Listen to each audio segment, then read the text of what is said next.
If you remember a time when being unreachable was completely normal, when you had to actually know things instead of Googling them, your brain works differently than everyone else's today.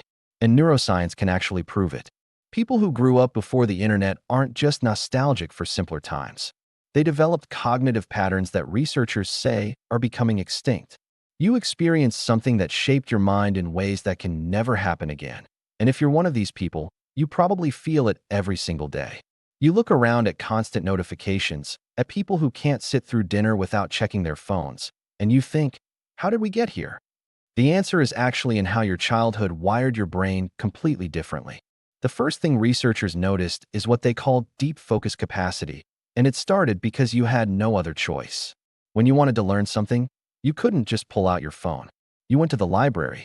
You looked through card catalogs. You sat with encyclopedias that weighed more than your backpack. If you needed to fix something, you found the manual or you figured it out yourself through trial and error.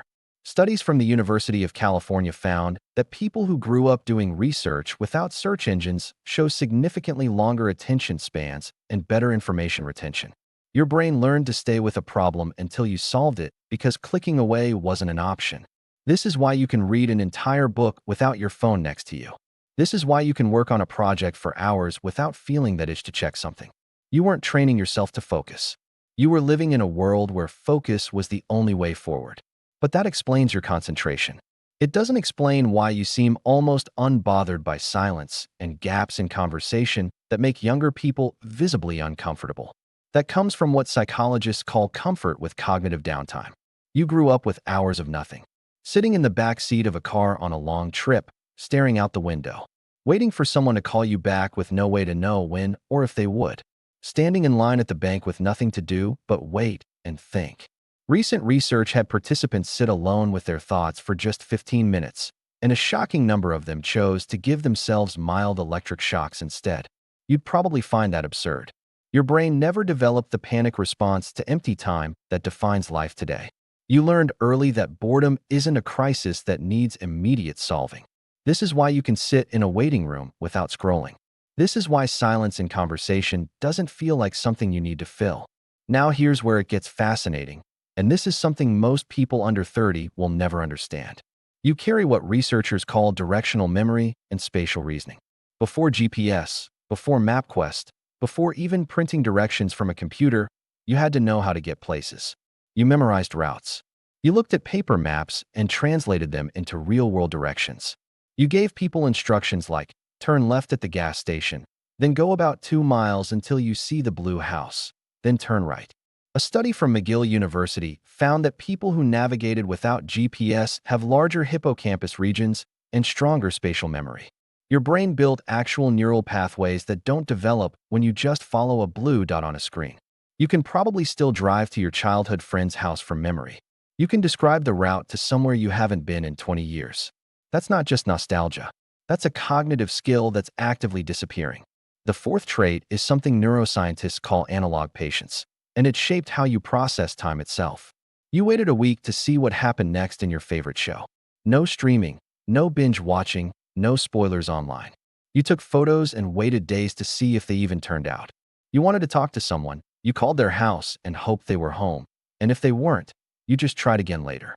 Research on delayed gratification shows that people who grew up waiting for things have measurably better impulse control and decision-making as adults.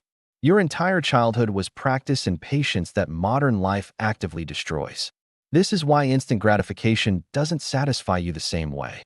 You remember when anticipation was part of the experience, not a barrier to it. And here's the trait that connects everything.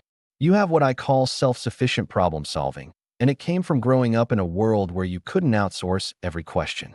Your car made a weird noise. You looked under the hood yourself or asked someone who knew.